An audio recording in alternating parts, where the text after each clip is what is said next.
Welcome back. Many businesses and trend watchers are asking the same question. When we can, again, get everybody back to work in their offices or workshops or plants or restaurants or stores or studios, will we? Or has work basically changed forever? If it has, what does that mean for America's downtowns, which have been work hubs for ages? Let's peer into the not too distant future with Eric Larson, who leads the Downtown Detroit Partnership. Kevin Johnson is with us, the president and CEO of the Detroit Economic Growth Corporation, and Carolyn Casson, the president and CEO of Michigan Women Forward. Kevin, I want to start with you because you arrived, took the job, I believe, with the DEGC back in the spring, and I just think what an interesting time to take over a task like this in the middle of a pandemic. It's only gotten worse since you arrived, of course. And I'm really curious. Let me start with your reflections about where you think we are and where you think we're headed. Well, I tell you, when I arrived here back in 2018, we were in a great space. We had all this energy, focus. We had a lot of great projects in the pipeline. They were being delivered. And the sun was certainly shining on Detroit when it came down to where we saw economic development opportunities being available to us in an abundant way. And so you juxtapose that energy toward a global pandemic and how that literally hollowed out the population base in the most dynamic downtown in the state of Michigan. And now what we're preparing for is this eventuality of the repopulation of our downtown, particularly the day traffic that we have come to rely on. And I think it will repopulate. It'll just be different. And no one can say how different it will be. We just know without a level of argument here that it will be different. Eric, it's interesting. We have seen such a resurgence of people who want to work downtown. We've seen a lot of it, obviously, most famously, Quicken and all the folks there who have taken up so much of the inventory of office space, which looked great until maybe it isn't. What do you think about what happens to commercial real estate if people don't have to be working in an office? Well, Devin, it's really interesting because, and thank you for having us. As Kevin said, the change in the downtown has been not only directly noticeable on individuals' lives, but also obviously the business environment that you're talking about. MDOT has projected we have 70% less vehicle traffic downtown and 30% less pedestrian. We know that about 25% of the work population, which had already grown to about 80,000 people in the core and about 160,000 in the greater downtown, is only 25% of that is coming to work on a daily basis. And so things have really changed. But to your point, going forward, I think there are two experiments taking place. One is this idea that businesses can reduce their footprint and potentially reduce some of their occupancy costs by having more people work remotely. Yep. But then the second side of that equation is people are recognizing that there is a real lack of not only collaboration, but innovation that takes place when you remove people from being together in a designated environment. And you can't replace the kind of sort of spontaneity and interaction that takes place when people are just interacting, whether it's in a downtown like we've been able to create over the last 15 years, starting in 2004 with Campus Martius, and then just building on that with everybody's good work. Right. You can't replace that at home.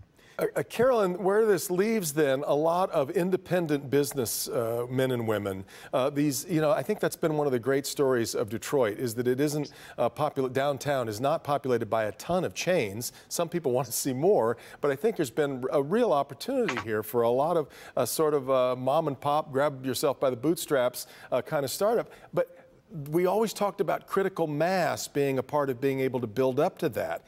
What do we do if that critical mass is no longer there for not only retail but restaurants too, which are, of course, already are on suicide watch, basically? Well, as I know you've talked about and read about, this feels very much to many of us like a woman's recession. That we were hit the hardest. Somebody's got to be helping to educate those kids at home, and Yeah. somebody's got to be taking care of our parents and grandparents, and women were really filling the void in downtown Detroit, right? These storefronts were being filled by women-owned businesses, and so it's really it's been devastating. It's for them. It's been devastating for those of us who have funded them and have invested in them, and we're really working hard to help them adapt to this new world order that we're finding ourselves in. The best thing about Detroit has always been our adaptability, our resilience, our willingness to innovate and be creative. Right, right. I'm very confident that we're going to be able to figure this out, but it's not going to be an easy fix. We're not going to wake up as soon as we've all been vaccinated and things will return to normal. There will be a new normal, and we're figuring it out every day as we go. Well, and to this new normal, Kevin, we've always talked with Detroit's business development leaders over the last 5 to 10 years have been pretty busy on the phone with gauging interest from people who are really interested in what's going on in Detroit and what the possibilities might be here. Have all those phone calls gone away, or are they still happening just in a different way? Devin, they haven't gone away, and I'm very proud to say that. There are some fundamentals of business and opportunities that Detroit has and continues to have relative to our geographic advantage, relative to the workforce that we're able to assemble for a multitude of industry clusters. Those folks didn't just disappear. They're still here. And so in order to access and have access to that, you got to give us a call so we can walk you through the process. So that hasn't abated. Has it slowed down? Absolutely, because everybody's trying to figure out what's next in that regard. But the fundamentals of what Detroit and what the energy that we had to attract and retain the businesses that we were working with, those dynamics are still in play. I will tell you that just a couple of weeks ago, we had a company in our office, and I mean in our office. Now, we were socially distanced, and we had masks, and we sanitized ourselves, and I dipped myself in some sanitizer before I showed up. But they were here from Italy, and we're interested in downtown. And what they did, they saw some things on their own social media channels about what was going on in downtown Detroit. They saw a couple of announcements, and they were very interested in coming and setting up operations here in the city of Detroit. So if they're in Italy and came here and wanted to see it, then that tells me that yes, there is some the sun is going to be rising on us in the very, very near future. That is really hopeful. And Eric, the interesting thing here, though, we do know some very big things are moving apace, particularly what Ford, for example, is doing right now over at the old train depot and in Corktown, the footprint they're going to have there. I guess I'm more concerned, to Carolyn's point, with the little guys, the smaller folks who were just trying to fit themselves somewhere in between the crevices of these massive projects.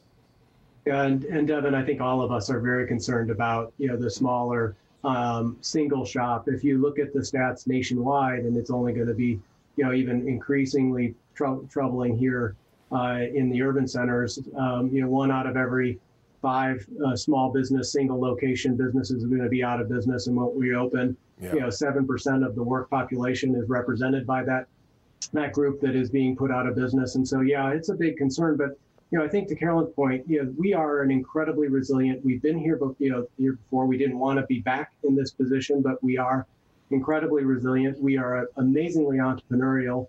The kinds of things that Kevin is pointing at in terms of our cost of living, the quality of life, and quite frankly, the work talent and pool that we have to draw on is a huge opportunity for us. I also think that post-bankruptcy, the city is in significantly better shape. We have great leadership at the local level. We have great leadership at the county level, and we have really strong leadership at the state level. And so I think we are in a better position than a lot of other municipalities and communities to rebound from this. which is going to be important. We've got to find really unique ways to support those that have been most, severely hit. But we also have to really continue to build on things like the train station, which is $1 billion investment by Ford at the end of the day, and the Detroit Center for Innovation that U of M and the related company are doing is another perfect example of where we're going to be able to retool our economy and really start to attract some different types of economic investment. And Carolyn, let me let you get the last word here. What would be the prescriptive? What can we do? What are the steps we can take right now to save those that are still standing who might teeter over if not for a little bit of help? Go to our website, miwf.org, and see women-owned businesses. Where can I shop? Go spend your dollars in Detroit. You don't have to come downtown. You can do it from your living room, and make sure that you can click on minority-owned, women-owned businesses, and just continue to patronize those businesses and make sure that they know that you want them to succeed. Go pick up some takeout or have them deliver it to you.